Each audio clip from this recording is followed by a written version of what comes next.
দেশবাসীকে দীপাবলির শুভেচ্ছা জানিয়েছেন প্রধানমন্ত্রী নরেন্দ্র মোদী এবং রাষ্ট্রপতি দ্রৌপদী মুর্মু। দীপাবলি আলোর উৎসব হিসাবে পরিচিত, যা অধর্মের ওপর ধর্মের, অন্ধকারের ওপর আলোর এবং অজ্ঞতার ওপর জ্ঞানের আধ্যাত্মিক বিজয়ের প্রতীক। এই উৎসব দেশ জুড়ে অত্যন্ত উৎসাহের সঙ্গে পালিত হয়।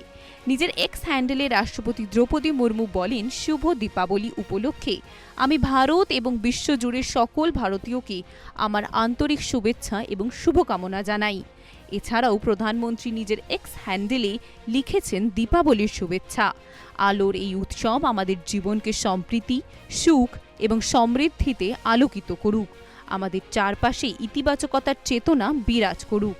এছাড়াও একটি ভিডিও পোস্ট করে দেশবাসীকে স্বদেশি জিনিস কেনারও আহ্বান জানিয়েছেন প্রধানমন্ত্রী মোদী।